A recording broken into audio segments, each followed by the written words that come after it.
7:03, estos son los temas que estaremos ampliando en esta nueva hora de noticias. Momento ahora de pasar a la entrevista del día con Carmen Ortiz y el tema del gobierno de transición. ¿De qué se trata? Buen día, Carmen. Muchas gracias, Mario y Carolina. Nuestro público televidente, algunos de ellos habrán escuchado hablar sobre un gobierno de transición, una propuesta acerca de impulsar esta idea. El día de hoy, de hecho, se ha organizado una jornada de reflexión alrededor del tema, y para conversar acerca de esta propuesta, pero también de las personas que la están impulsando actualmente, hemos invitado esta mañana a Anabela Giraca. Ella es integrante del Movimiento Semilla, y también a Lucrecia Hernández Mac, quien es analista de la Fundación Mirna Mac. A ambas, bienvenidas. Gracias. Y antes de hablar de la propuesta, la primera pregunta que la gente se hace es: ¿qué es el Movimiento Semilla? Hasta hace poco era grupo, de pronto ya pasa a denominarse movimiento. Cuéntanos cómo surge, quiénes integran, cuál es el perfil de las personas que están impulsando esta reflexión sobre el gobierno de transición. Bien, muchísimas gracias primero por estar contigo, Carmen, contigo, Lucrecia. El Movimiento Semilla es un espacio de reflexión.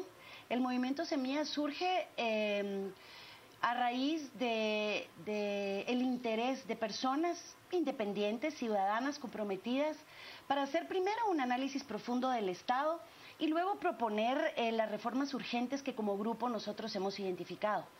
Es un grupo interesante porque es un grupo multidisciplinario, personas interesadas en educación, en justicia, en seguridad, o sea, un grupo de expertos profesionales, la mayoría, que tienen como fin cabalmente eso, una reflexión profunda sobre el Estado para su transformación y propuestas en conjunto. Lo que ocurre es que nosotros empezamos en octubre del año pasado, somos un movimiento muy joven que está prácticamente iniciando a tener esta reflexión.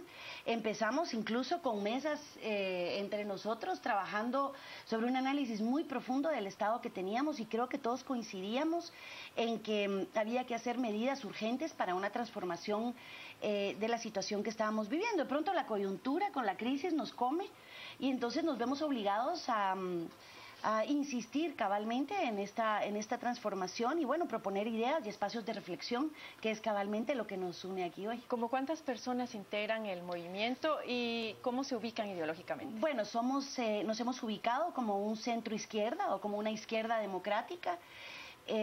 Somos aproximadamente 25 personas, pero por supuesto con la gran intención de extendernos. Ahora tenemos ya la intención de abrir un espacio en Xela, por ejemplo, en Cobán, en Zacapa. Estamos ahora en ese movimiento porque dentro de nuestra juventud ¿Tienen la intención de constituirse en partido político o piensan no lo descartamos? Definitivamente no lo descartamos, no es nuestra prioridad ahora. Yo creo que esa es la pregunta del millón, porque muchas veces eso escandaliza y dice, bueno, quieren ser partido político, y realmente no lo descartamos, no estamos en eso ahora, porque creo que el país está demandando otro tipo de reflexión, pero a futuro yo creo que sería una idea, la verdad, interesante, no vemos por qué no.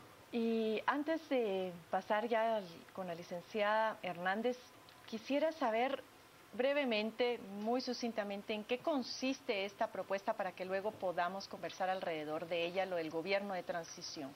Bien, nosotros pensamos como grupo que el gobierno de Otto Pérez Molina es insostenible. O sea, tras las acusaciones directas, tras el derrumbamiento directo de un gabinete de una forma terrorífica, y hay que decirlo así, yo creo que como ciudadanos debemos de asumir la crisis terrible y profunda en la que estamos. Para nosotros es realmente insostenible la presencia de Otto Pérez Molina dentro del gobierno. Por lo tanto, nuestra idea es muy clara y muy simple, y la verdad una idea bastante legal en ese sentido, porque la idea simplemente es que el presidente Otto Pérez Molina se retire del cargo. Creo que es una forma de dignificar el país, no vemos otra forma hoy por hoy, y que entonces asumiera el presidente como presidente Maldonado Aguirre, y entonces se escogiera una vicepresidencia y un gabinete nuevo, fresco, apoyado por la sociedad civil. Como platicábamos contigo hace un rato, hay personas maravillosas que estarían dispuestas, creo yo, a asumir un gabinete de transición, como se le ha dicho, un gabinete de unidad nacional, un gabinete de renovación nacional, como nosotros le hemos llamado, sin que esto pueda representar ningún atentado contra la ley y contra la Constitución y contra la institucionalidad. Creemos nosotros que el tema de asumir un nuevo gabinete, un gobierno, es importantísimo por varias razones, y menciono rápido dos. La primera, la elaboración del presupuesto. La segunda, no solamente la dignificación, sino cambiar el imaginario y responder a las demandas de los ciudadanos guatemaltecos, que ojo, que esta no es idea nuestra. La idea de que el presidente Otto Pérez Molina debe de renunciar, yo creo que es una idea popular y que está en las calles. Es una demanda y que es una permanente. demanda. Entonces, ¿qué hacer ante eso? Bueno, nombrar un gabinete que tuviera una aprobación, como decíamos, hay gente maravillosa, gente buena que ha pasado incluso por el ejercicio de gobierno que podría de alguna forma apoyar esto, y un gabinete fresco, diferente, que pudiera ser una etapa de transición para, en caso de llevarse a cabo las elecciones, entregar pues por lo menos un poquito la mesa más limpia y la casa más limpia. Un poquito más ordenada también. Y más ordenada, y el tema de la fiscalización, muchísimas etcétera. dudas que vamos a ir aclarando en el tiempo que nos resta, pero me gustaría contar con la visión muy general de la propuesta presentada por el Movimiento Semilla, y luego vamos a ir abordando más a profundidad algunos otros puntos, licenciada Hernández. Sí, bueno, podríamos ver que la solicitud de la renuncia, ¿verdad? La consigna o el hashtag renuncia ya sigue siendo válido, sigue siendo digno. Otto Pérez Molina debiera de renunciar. Simplemente se ha visto que su gobierno ya está colapsado, y hay toda una demanda popular de que se vaya y se ponga a disposición de la justicia. Sin embargo, también hay que tomar en cuenta que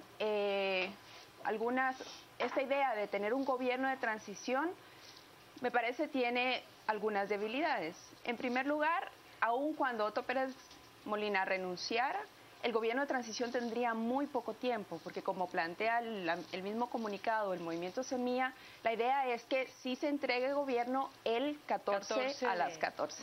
¿Verdad? Entonces, eso nos deja con muy pocos meses para hacer muchas cosas que el movimiento plantea. Por ejemplo, las reformas. Ya vimos que aunque hubiera un gobierno de transición, ese sería un cambio únicamente en el Ejecutivo. Mantendríamos el mismo Congreso con una predominancia del PP y del líder, y esto simplemente ya atascaría mucho cualquier impulso de reforma que quisiéramos. Entonces no veo como mucha diferencia entre tener un gobierno de transición y el gobierno que tenemos en este momento, porque el Congreso se estaría configurado de la misma manera que hemos visto. Sí, porque al final el gobierno no es únicamente el Ejecutivo, sino que también es el organismo legislativo, que es en buena medida quien nos tiene ahora con cepo en el país, porque no se han aprobado las reformas a esa ley, que no solamente se trataba de apoyarla, sino verdaderamente que representaran los intereses y las demandas que en ese momento se estaban planteando en varias cosas muy particulares: lo relativo al voto nulo, lo relativo a la reelección, y lo relativo a evitar el transfugismo, por ejemplo. Vamos a conocer ahora los comentarios de nuestro público televidente en las redes sociales, y nos vamos directamente con Carolina, quien les va a dar lectura. Así es, Carmen, es momento de revisar los comentarios que tenemos en las redes sociales. Les planteamos desde temprano a los televidentes la pregunta si estarían de acuerdo con un gobierno de transición ante la crisis política que se está viviendo en nuestro país. Esto es parte de los comentarios que tenemos. Iniciamos con Facebook. Sí, junto a la CICIG y el Ministerio Público, tal vez así cambian las cosas en Guatemala. Tenemos también la participación de Lorena Segovia Bautista. No, definitivamente ahí entraría lo que pasó en Venezuela y Bolivia, Ecuador. Gente, avívense, esto es lo que quieren hacer. Esto es parte de los comentarios que tenemos. Tenemos también a Edwin René Castillo, por supuesto. El vicepresidente Maldonado puede reemplazar a Molina y luego de manera urgente antes de las elecciones. Seguimos con más comentarios, totalmente de acuerdo. Saúl Pau, sí, sería lo más acertado mientras se resana el sistema corrupto y se encarcela a todos los funcionarios de gobierno, porque si no, podríamos tener problemas, nos dice Ardani Morales desde Facebook. Eric Dubón González, absolutamente de acuerdo. En otros comentarios que tenemos, Regina Mijango, sí, solo mientras se realizan las reformas a las leyes necesarias, pero por un tiempo mínimo, necesario y estipulado. el comentario de Rafael Méndez, no es conveniente, sería un golpe de Estado. Y tenemos el comentario también de José Rivas, totalmente de acuerdo y no elecciones para tranquilidad de la nación. Como último tenemos a Elmus Musa Galvez, completamente de acuerdo para seguir limpiando la corrupción en todos los organismos. Esta es parte de los comentarios que tenemos a través de las redes sociales, bastante variados y opiniones encontradas, Carmen. Algunas personas de acuerdo, otras en contra. Ahorita con la entrevista tenemos un panorama más amplio de lo que está pasando respecto a este tema. Regresamos con usted. Gracias, Carolina. Vamos a responder algunas de las inquietudes planteadas tanto acá en las redes sociales como lo que mencionaba la licenciada Hernández Mac, en el sentido de, bueno, estamos partiendo de la idea de que el presidente saldría de buena fe y de buena voluntad del gobierno, cuestión que a pesar del clamor popular obligado, no se ha dado hasta el momento. Que también es una...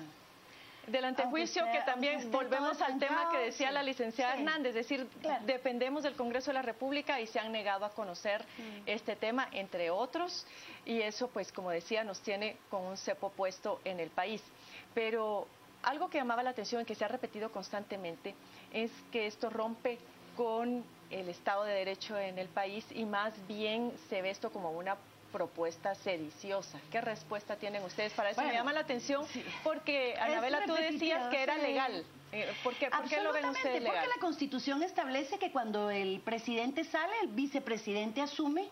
No hay ningún rompimiento constitucional ni institucional. Pero sí habrían elecciones en los plazos establecidos. Por supuesto que sí. Nosotros realmente creemos que ante una crisis tan terrible no podemos buscar soluciones maximalistas. No creemos que sea el ideal tampoco, y quiero ser franca.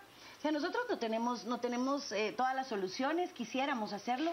Simplemente creemos que este es un tema que hay que poner sobre la mesa, por eso el tema del foro hoy, porque creemos que es importantísimo discutirlo, hablarlo, conversarlo y ver realmente con libertad qué es lo que los ciudadanos queremos. Definitivamente, el imaginarse a un Otto Pérez Molina entregando la banda presidencial al futuro gobierno realmente pasaría y rompería todavía más las estructuras y los ánimos de la sociedad guatemalteca. Y ojo, que yo creo que tendemos a ser muy presidencialistas, tendemos a ser muy etnocentristas, tendemos a ser definitivamente muy centristas en nuestro criterio. El hecho de un gabinete que viniera a asumir ahorita, aunque fuera bueno, el mundo se ha cambiado en 100 días. Si nosotros miramos, hay historias en la humanidad que en 100 días realmente han logrado dar cambios o giros importantes. Para nosotros, y yo lo diría personalmente para mí, con un día de dignificación valdría la pena, porque nosotros no podemos apoyar que se repita esas estructuras perversas, terribles, apoyadas por mafias, en donde la credibilidad ya no existe. O sea, yo creo que sí. Ahora, es un momento parte de la idea 3 días, que yo he ¿cierto? podido percibir en cuando se habla del gobierno de transición es que esto es prácticamente equivalente a que no hayan elecciones y a que este gobierno o este gabinete y este nuevo ejecutivo tuviera más tiempo para generar los cambios que necesita el país. Pero entonces no se está hablando de postergar las elecciones se llevarían a cabo en los plazos establecidos y prácticamente ahí entonces estaríamos pensando en que el gobierno de transición tendría escasos 3 o 4 meses para sentar algunas bases de lo que serían los cambios estructurales que el país está demandando. Yo quisiera volver sobre este tema con la licenciada Hernández en el sentido de, ¿usted cree y al análisis que ha hecho que esto en buena medida podría resolver esas demandas ciudadanas de la población, que podría responder a ese clamor? Porque el clamor más bien es, en estas condiciones no queremos elecciones, y a veces se tiene una idea equivocada de este gobierno de transición, sobre todo por el tema de la temporalidad. Sí, el problema principal es que este gobierno de transición que se propone el Movimiento Semilla sí tendría muy poco tiempo. Y hay que pensar entonces que deberíamos, o sea, por ejemplo, el asunto del presupuesto es una cuestión importante. Idealmente deberíamos de tener un ejecutivo con disposición de dejar asuntos limpios, la mesa limpia, pero también tendríamos que pensar que aún cuando no hubiera un gobierno de transición, la ciudadanía sí debiera ejercer la suficiente presión y hacer las suficientes demandas ante el Congreso y ante el Ejecutivo actual para poder tener un mejor presupuesto para el siguiente año. O sea, lo que voy es a que hay varias reformas o varias demandas que deberían de exigirse con este gobierno o con un gobierno de transición. Y ahí pensar que también debemos de mantener estas demandas con el nuevo gobierno, con el gobierno entrante que tengamos en enero. Tenerlas de manera sostenida. Ahora, el otro tema que es, en el caso de que asumiera Maldonado y se vuelve a someter al Congreso de la República una terna de 3 personas, esto también podría causar algún tipo de inestabilidad, porque de hecho causa temor dentro de algunos sectores. Parece que la puja iba a ser a codo limpio. ¿Cómo ha podido usted percibir esto? ¿Se podría ver en esto un riesgo mayor al hecho de terminar este periodo con el presidente actual, Otto Pérez Molina? Yo creo que sería un momento de poner a prueba tanto a Maldonado como al Congreso mismo. O sea, le tocaría a Maldonado como nuevo presidente enviar una terna, proponer una terna. Aunque ha tenido una labor bastante deslucida como vicepresidente, claro, que nos podría hacer pensar que como presidente lo haría mejor. E incluso, por ejemplo, cuando se le eligió a él, ¿verdad? Estábamos en el clímax de las demandas sociales y sin embargo se le eligió a él. Entonces no podemos pensar que vaya a haber un cambio de actitud ni en el Ejecutivo ni en el Congreso como para tener un nuevo gobierno de transición, que además estas demandas para un nuevo vicepresidente están de alguna manera distrayéndose porque hay toda una atención puesta en el proceso electoral mismo. ¿Verdad? Sí, justamente sobre esto, Anabela, y porque lo que el país necesita es liderazgo. Entonces uno se pone a pensar, no porque no esté de acuerdo con la idea, como tú bien decías, hay que dialogarla, pero en ese escenario uno se pone a pensar, bueno, ¿qué liderazgo podría tener este vicepresidente? Más bien se pensaría que la persona que asumiera como vicepresidente tendría que ser esa pieza clave que generara esos cambios. Esa es la idea. O sea, lo otro no lo podemos cambiar. O sea, lo otro se cambiaría únicamente a través de un golpe de Estado o a través de un rompimiento institucional que definitivamente en este momento no sería nuestra propuesta. Ahí sí que es lo que tenemos, como decía, presentar soluciones maximalistas es complejo, estamos amarrados, definitivamente lo estamos, eso no cabe duda, tampoco creemos que esa sea la solución y que ese sea el camino y que va a salvar la situación del país para nada. Nosotros creemos que es un primer paso, un paso fundamental y sin ser presidencialistas nuevamente, el tema de tener nuevos ministros que pudieran garantizar y que pudieran por lo menos blindar de las mafias a futuro, o por lo menos crear nuevos mecanismos de fiscalización, el tema de presionar de alguna forma socialmente para que las reformas a la ley electoral y de partidos políticos caminen, el dejar por lo menos que las investigaciones y que los casos que están hoy por hoy haciendo fila y que son bastantes y de políticos y que son hoy por hoy muy manipulados, se dieran con más libertad y en un ambiente mucho más sano y no un ambiente que definitivamente carece de credibilidad. La conformación de un gabinete, ¿cuánto tiempo podría llevar a escoger las mejores cabezas y en realidad cuánto tiempo tendrían para poder dejar esos candados hacia la corrupción? Usted mencionaba que lo ve muy difícil, pero solamente la conformación de un gabinete, hoy lo estamos viendo con los candidatos a la presidencia de la República, que uno les pide nombres acerca de los gabinetes y son muy reticentes a dar nombres, porque yo creo que lo ven como una manera a través de la cual se les podría criticar, se les podría cuestionar. Pero yo solo quiero decir algo que me parece importante. Nos tiene preocupados el tiempo. ¿Cuánto tiempo se necesita? Nosotros hemos estudiado incluso la historia, yo insisto, en 100 días se han cambiado rumbos enteros de países. Y hay muchos ejemplos, no vamos a perder el tiempo en eso, pero sí, realmente, insisto, aunque fuera un día de dignificación, yo creo que el país lo merece. Sabemos nosotros que en 3 meses, en 4 meses, no se va a cambiar la historia de Guatemala. Ojalá si fuera, y eso lo sabemos. El punto es empezar por algo. Es que de otra forma, si no empezamos, vamos a perder otra vez 4 meses y vamos a volver a asumir y a repetir el mismo modelo. Creemos que un rompimiento hoy por hoy de esa mentalidad y de ese imaginario de corrupción y de una clase política totalmente derrumbada, y por lo menos empezar a edificar, aunque sea un ladrillo, yo sí creo que valdría la pena, insisto que sí. El tiempo se nos ha terminado, pero una invitación directa al público televidente, el evento de reflexión sobre el gobierno de transición va a ser el día de hoy. ¿Por la mañana o por la mañana, a las 9 de la mañana en el Hotel Royal Palace. Así que están todos invitados y por supuesto es un espacio no de conferencias, no de eruditos, es un espacio de reflexión que creo que Guatemala no necesita. En donde la licenciada Hernández va a estar acompañándonos como comentarista. A ambas, muchísimas gracias por haber venido esta mañana y por generar estos elementos al debate. Esperamos que esté muy concurrida la asistencia porque eso construye ciudadanía en el país, sobre todo que pueda encontrar algunas luces a la situación actual que estamos viviendo en Guatemala. Nos vamos ahora en este momento a la mesa principal con Carolina y Mario, quienes tienen más notas informativas para usted.